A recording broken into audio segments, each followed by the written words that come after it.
Hello, bookworms! That might be a confusing opening if you were randomly recommended this video, since we're going to be doing a games haul. Hello, game bugs. Game bugs. I feel like we could find something better. Game flies?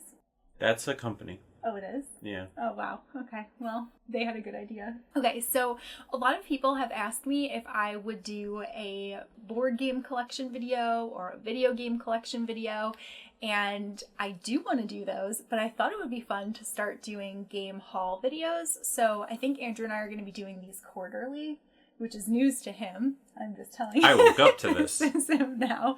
Yeah, he was asleep, and I was like, are you ready to film today? No. Let's see how well Andrew does on the fly. The Gamefly. Yeah. Okay. Not sponsored. The first category that we're going to talk about is board games. So first, we have the Legend of Drizzt board game, which is a Dungeons & Dragons board game. And I love elves. Okay. And? I love elves, so I started reading the Drizzt series. I've only read one book so far, but I did really like it, so I want to keep reading them. And when I saw that there was a board game, I was really excited, and I was like, Andrew, did you know that there's a Drizzt board game? And he was like, no. And then it showed up 2 days later, and he was like, oh. Pattern I've come to recognize. Yeah, so basically this we haven't played yet, but we're planning on playing this weekend. It's a co-op board game, and there are cards and miniatures, and we have to work together in order to complete quests. And there's also a d20 in here that will have to be rolled in order to resolve some of the cards that are pulled. So we're not like 100% sure yet on what it's going to be like, but we're both pretty excited to try. Yeah, there's a tile system, it seems, if you've ever played Betrayal at House on the Hill. So the game kind of randomizes, I think, and builds out each time. We're probably going to use our own d20s instead of the board game. We have our lucky D20. dice. Unless it's like very cool looking, which I kind of doubt. Why? I don't know, I just do. Wow, okay. I like mine better. Next, we're going to talk about Villainous. We got the expansion for the board game called Despicable Plots. It's the newest one that just came out. Just came out. Kristen ordered it before it came out. I did. I pre-ordered it. Oh, well, yeah, that makes a lot of sense then, actually. Yeah. But this, you've talked about Villainous? Yes, I have. Okay, so if you haven't played the game, everyone plays a villain from Disney, and you actually all have your own mini boards and objectives, and you're trying to complete your objectives to win by completing yours first, and you can also send heroes to fight the other villains to try and thwart them. It's all very mischievous and evil, where not only are you trying to do something bad, but you're sending good people to do bad things to bad people. That's when fate intervenes. Yes. We played it a bunch of times one-on-one. We've played with a few friends. It's a lot of fun. It's got a bit of a learning curve. Each character is different. The base game rules are a little bit unique, and then you have to learn your character when you're playing it. So if you've never played them before, it usually involves about 10 minutes of reading and trying to understand. To figure out what you have to do. Yeah. This is, like Andrew said, this is a good game to play with 2 players. And I should have mentioned before, but the Drizzt board game says that it's for 1 to 5 players. So that is also interesting. I'm curious how it would be as a 1-player game, but I'm glad that it's something that the 2 of us can play together without having people over, because we still have a couple of months before that's allowed. Yeah. And this expansion specifically has Gaston, the Horned King, and Lady Tremaine? Lady Tremaine. Who's that? Who's the Horned King? Isn't she Cinderella's evil stepmother? I feel like they're starting to scrape the bottom of the barrel with these Disney villains. Not Gaston. I mean, Like, I've been not waiting Gaston. for Gaston. Yeah, well, no one fights like Gaston. But I don't know who the Horned King is. If you do, is he from comment below. One of those, like, Sword and Stone, or... Are those Disney? Yeah, or like Black Cauldron. Let me look. Okay, the Horned King is from The Black Cauldron, which I didn't realize was a Disney movie. Yeah, I actually never saw that. I want to watch that. Yeah, we can watch it. Okay. So that concludes our board games category. Yay! The next category is video games. Ooh. So first up, we have Crash Bandicoot 4, It's About Time. I loved the Crash Bandicoot games when I was a kid. I was so good at them. My brother and I would beat them like with our eyes closed. And then Andrew and I got the remastered ones for the Switch. The cartridge had all 3 of the games, right? We didn't buy them separate. Mm-hmm. So it was the first 3 games on there, and we tried playing the first one, and it's so hard. I don't know what happened, except the running level. I did that one pretty with the boulders like coming at you. We looked it up. We know what happened. Seamless. Essentially, the hitbox, the area of where Crash Bandicoot can step, got smaller because they're now... new technology is mapping it to exactly where his feet are, and that makes it harder to make jumps that you used to be able to make jumps for. So it's really annoying. Yeah, the first one's a little bit harder. They say the second and third are a little bit closer to what they used to be. Yeah. So we haven't actually finished the first one yet, but we do need to get back to that. We do. And then we can move on to the ones that will hopefully be easier, including this 4th one. Which I think involves time travel. Oh, does it? Which is part of the play on it. That's fun. It's about time. Bend the rules of space and time using the powerful quantum mass. Well, yeah, about time. It involves time travel, and this is the 4th game came out years and years after the 3rd one. I don't know if I actually ever played the 4th game. You couldn't have. You're holding it. Oh, this is new? Like it never... This is brand new. Oh, That's the other part of It's About Time.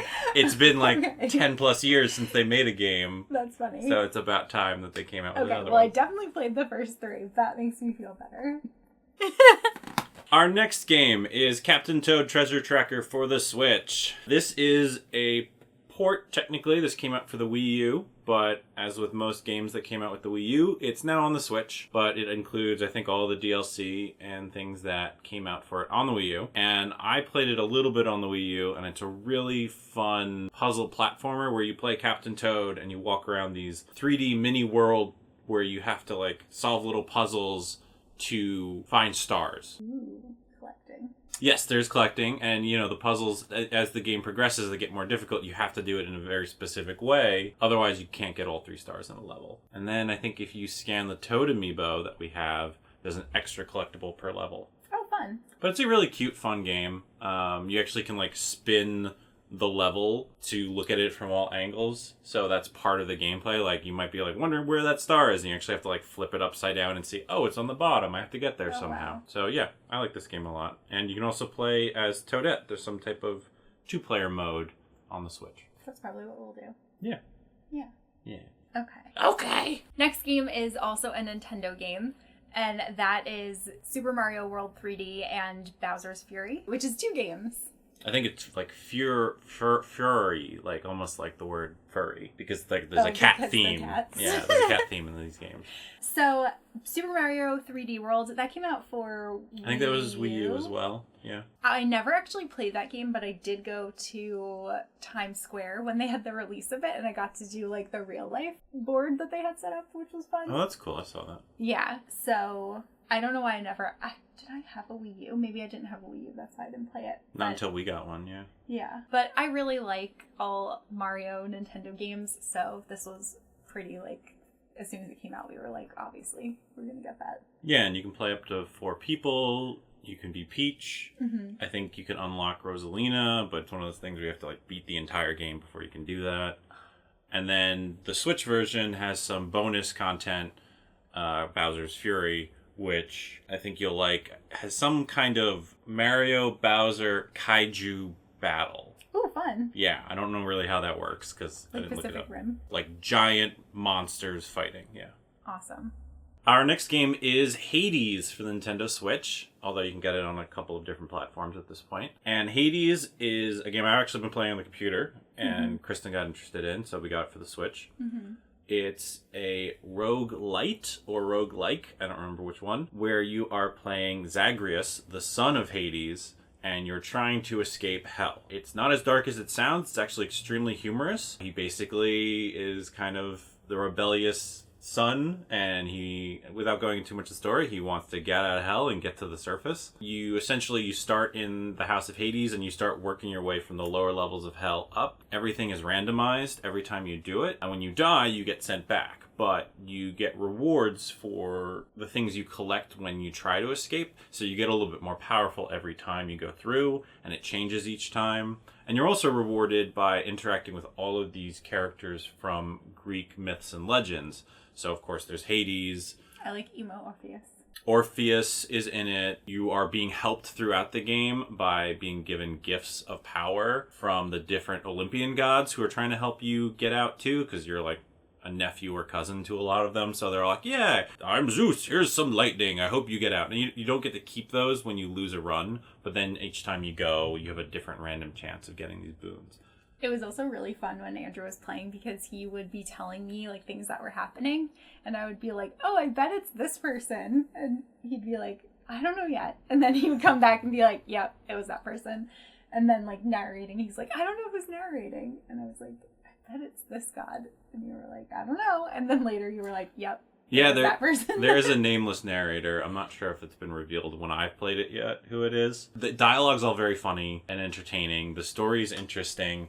The gameplay is a little bit difficult if you've never played something like that, but I've heard it's a lot easier to get into than most roguelikes. They're usually very brutal, and this one, because it makes you more powerful every time you die and go back to the house, basically float down the river Styx and end up back in the House of Hades and start all over again. It makes it a little bit easier. There's even like jokes about it. Like by the time the game has started, you've already tried to escape a couple of times, so it's like, oh, back again. And you can't really die because you're a god, so it's all very humorous in that, right? Nice. I'm excited to try. Yeah, I've enjoyed it. I think you'll like it. Our next category is digital games. So the first one that we're going to talk about is the Scott Pilgrim video game. So that game came out a really long time ago, and then it very quickly like went out of print and was really hard to get a copy of. Like they didn't even make it digital. It wasn't physical. Came out on the whatever Xbox system was popular in 2010 when the movie came out, and within about a year or so they took it off of their store. And it's just been gone. No one's been able to get it or download it. And for the 10-year anniversary of Scott Pilgrim movie... Right around Andrew's birthday. Right around my birthday. They brought it back to several systems, including the Switch. Yeah. So we obviously purchased it as soon as we could. And we actually played through the entire game on Andrew's birthday weekend. It was a lot of fun. I was Ramona and Andrew was Scott. And we, spoiler for future Games Hall, but we actually did order a physical copy of it too. We did. Because we love having cartridges. We really love Scott Pilgrim. We love Scott Pilgrim, and we also like having the cartridge because the digital usually is on one system and we each have a Switch. So we can share it. We can share it with other people if need be. Right. That was such a nice surprise that came back. And it's a lot of fun. It's like reminiscent of the old side-scrolling beat-em-ups like Double Dragon, or if you ever played the Ninja Turtle game in an arcade or anything. It's just like that, but makes lots of fun references to other video games and the comics and the movie itself. And the next digital game is Horizon Zero Dawn. This game came out in 2017. It actually... I think there was a split in audiences. Some people were really excited about Zelda Breath of the Wild, and some people who played PlayStation were very excited about Horizon Zero Dawn. So I'm a Zelda person, we're Nintendo people, so we were playing Zelda, and we don't have a PlayStation 4. So this just came to PC, and so it was on Steam, and they had it on sale for almost 50% off. Jumped on it, and I purchased it the other day. It's a beautiful game following this character named Aloy. It's like a dystopian future where technology definitely got too advanced, became a problem, and caused a cataclysmic event. I don't know the story. But now everyone has returned to simpler tribes. And you play this character named Aloy, who I think finds some technology, and it kind of gives her a step up. But she's also like an outcast. And you fight robo-dinosaurs that are left over from whatever happened in the past. And it looks awesome, and people seem to like it a lot. The one graphic that I saw was really pretty. It is a beautiful looking game, and if you ever want to look up how they made it look so beautiful, there's a lot of interesting techniques that they used. But it's a very photorealistic game in that way, and it looks great, and I'm excited to play it. Okay, so our next category is books. Gotcha. You thought this was all about games, but we're going to make you read. Probably why you're watching this channel to begin with. So Andrew and I very much enjoy Dungeons and Dragons, and we've been kind of slowly collecting all of the 5e books, mainly my doing, because Andrew's like, I can find this online, and I'm like, but a book. It's great having the books.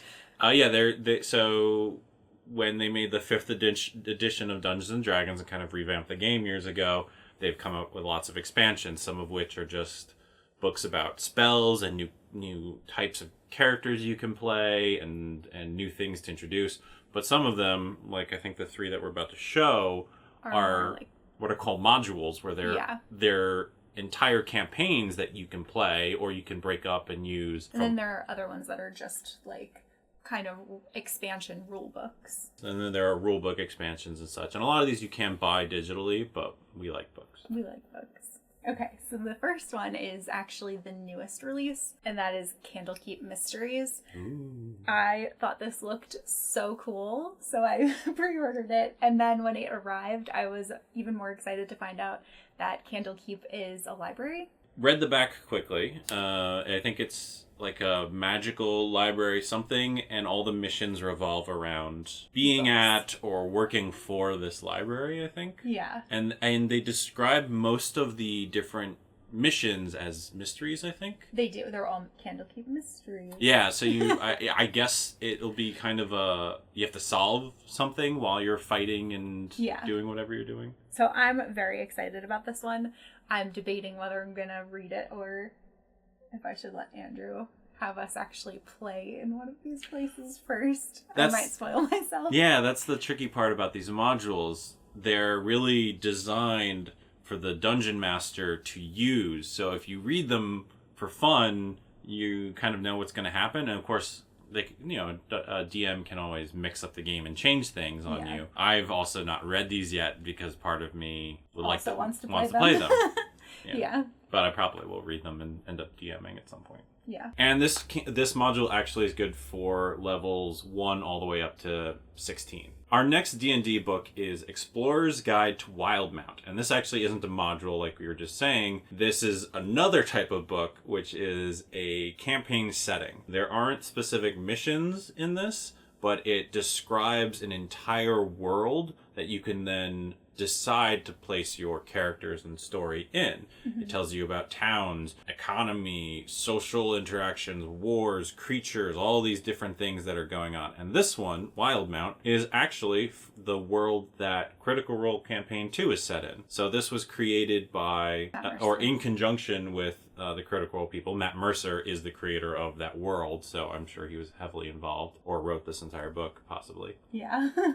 I would say these are fun reads to like get a hold on it. If you're a Critical Role fan, I think he has actually told the cast they're not allowed to read certain chapters because they haven't visited these places yet. So there might be spoilers in here. Yeah. But you can read this. I'm going to be waiting a long time before I can read that one because I'm still making my way through the early days. Making my way. But yeah, this is an official book, though. This is published by Dungeons and Dragons. This is a 5e book. There is also a campaign guide. It's published by Wizards of the Coast. There's another book for the Taldore, which is the other campaign setting, but I don't know if that was through D&D. It's not.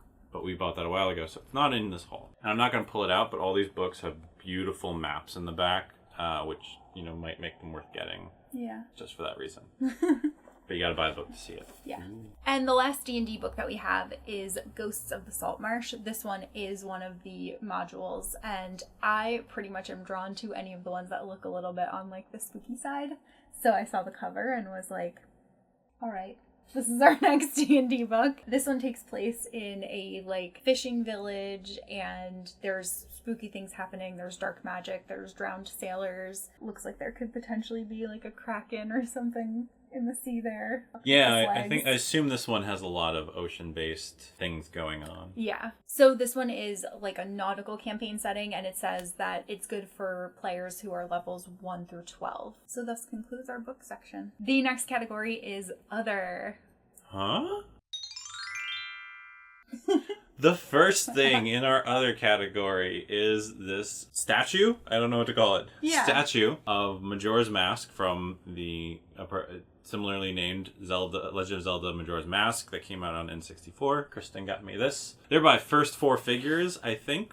If we're wrong, we'll correct it. But they make a whole bunch of cool statues from games and anime and such. This one actually lights up, so the base You can't see it because I don't have batteries in, but the base will light up or change colors, and the eyes will actually light up and be very creepy in the dark. And you actually can take the mask off and hang it on the wall separately too if you want. And it's just beautiful. It's a really great detailed representation of what the mask looks like in the game. And Majora's Mask was a really fun sequel to Ocarina of Time, and for some people it's their favorite Zelda game because how unique it is. So this was very cool. I'm glad you like it. I do. And for anyone who's curious, I ordered it from Right Stuff Anime. Next, I have the Animal Crossing Amiibo cards, the Sanrio crossover.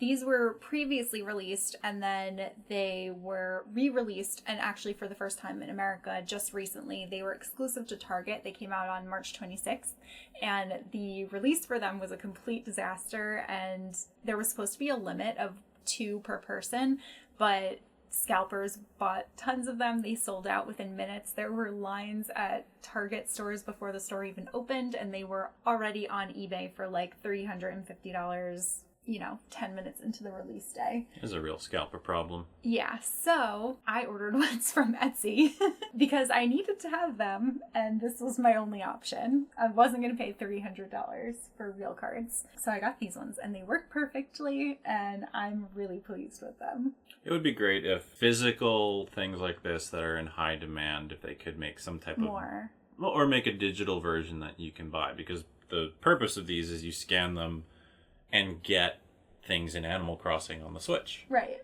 Yeah, so, this is already a digital game. You sell it digitally. Like, make it more accessible for people if they can't get them. And then if people want the physicals, they can track them down. Yeah. I mean, they would have made so much more money if they would have just released a lot more of them, too. Absolutely. There was definitely demand for it. Atoll is currently living on my island, which I'm very excited about. She's very cute. And I've already ordered all of the Sanrio things. And I don't know much about that. Next up, we're going to do some Amiibos. Amiibos are still around and going strong. And Chris and I actually have been getting Amiibos most of our relationship. Yeah. She got us the Wii U for Christmas the first year we were dating. I got it for you. Yeah, best for us. And then I think quickly we went out and bought a Link Amiibo and a Princess Peach Amiibo because we're like, ooh, let's get ourselves each one. And now we've gotten most of them. That was a slippery slope. I don't want to think about how many we have. Maybe we'll do many. Maybe we'll do an emo collection video at some point. Emo collection. An emo collection video about our Amiibos. We'll be wearing all black eyeliner. I look good in eyeliner, so I'm fine with that. Yeah.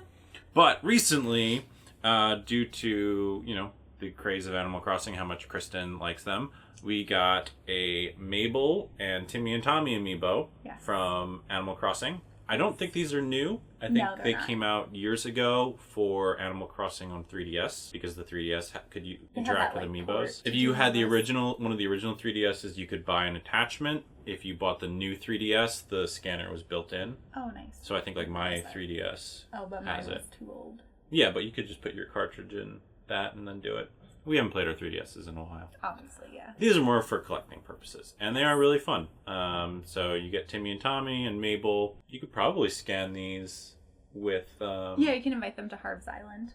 Yeah, the photo mode in New Horizons. You can probably scan these and they'll show up. You can take photos with them and do stuff. And then you can get their posters. Yeah. They came out with a lot of Animal Crossing Amiibos years ago. Not enough. No, not many. But Amiibos have always been kind of a mix in popularity. I just wish that they would do more like villagers because they just do the NPCs. And the villagers are so cute. We need more villager merch. So there's like 400 something villagers. So how do they choose? But like a lot of them suck. So they should just pick the good ones. Yeah, but you'll probably end up having the Sanrio card issue again, where they're going to make a couple thousand, they'll disappear, and then they'll be like, we're not going to make any more. We're going to get them. We will find them. And do what we can.